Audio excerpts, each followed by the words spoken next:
সুপ্রিয় দর্শক, এইমাত্র পাওয়া সকালের সংবাদে আপনাদের স্বাগতম। শুরুতে জানাবো সংবাদ শিরোনাম, পরে বিস্তারিত।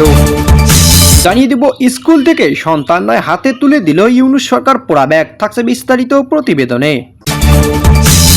জানিয়ে দিব, শেখ হাসিনার জননেত্রী সুলভ দৃষ্টান্ত, এখন ইউনূসের নিষ্ঠুর নিষ্পৃহতা। থাকছে বিস্তারিত।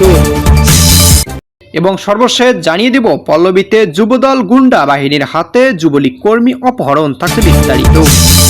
সুপ্রিয় দর্শক, এতক্ষণ শুনছিলেন সংবাদ শিরোনাম, এবার জানাবো বিস্তারিত।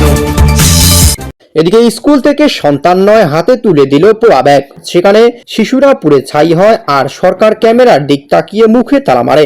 21শে জুলাই যুদ্ধ বিমান বিধ্বস্তের পর যখন মাইলস্টোন কলেজের শিক্ষার্থীদের দগ্ধ করে ছাই করে দেয়, সেই দিন থেকেই নিখোঁজ মেয়েটি।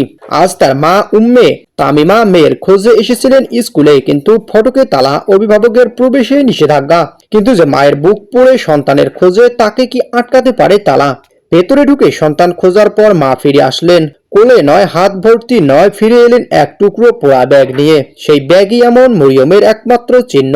একটি শিশু পুড়ে ছাই হলো, আর সরকার ব্যস্ত পিআর নিয়ে, ব্যস্ত প্রোটোকল নিয়ে, ব্যস্ত নির্বাচন নিয়ে। এই ব্যর্থ অমানবিক ইউনূস প্রশাসনের মুখে উন্নয়নের বুলি শুধু রক্তের উপর দাঁড়ানো এক নির্মম মিথ্যা। এদিকে শেখ হাসিনার জননেত্রী সুলভ দৃষ্টান্ত বনাম ইউনূসের নিষ্ঠুর নিষ্পৃহতা। একই দেশের ভিন্ন দুই শাসক, কিন্তু দায়িত্ববোধের দৃষ্টান্ত যেন আকাশ পাতাল। প্রধানমন্ত্রী শেখ হাসিনা ক্ষমতায় থাকাকালে আজকের মাইলস্টোন ট্র্যাজেডির দৃশ্য ভিন্ন হতো।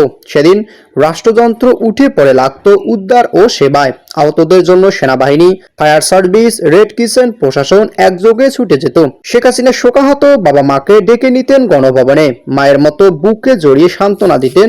নিহতদের পরিবার পেত চিকিৎসা, ক্ষতিপূরণ ও সর্বোচ্চ সহানুভূতির রাষ্ট্রীয় আশ্বাস।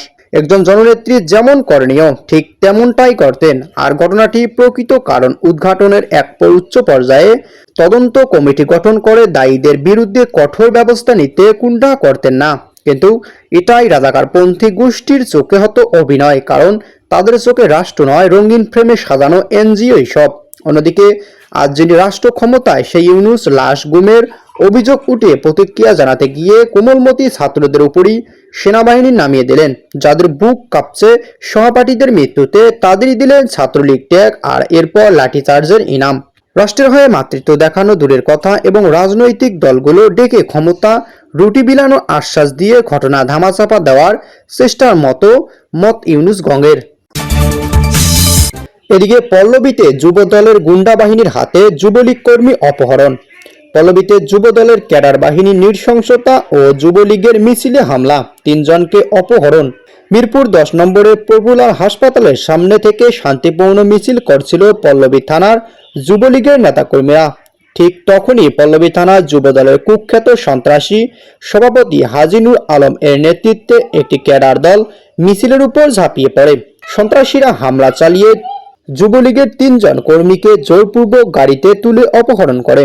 বিএনপি ও তাদের অঙ্গ সংগঠনের রাজনৈতিক মুখোশ খুলে গেছে। তারা গণতন্ত্রের নাম দেশে বিশৃঙ্খলা, সন্ত্রাস ও জনজীবন বিপন্ন করতে মরিয়া হয়ে উঠেছে। সন্ত্রাসের বিরুদ্ধে এখনই প্রতিরোধ গড়ে তুলুন, বললেন যুবলীগ কর্মী।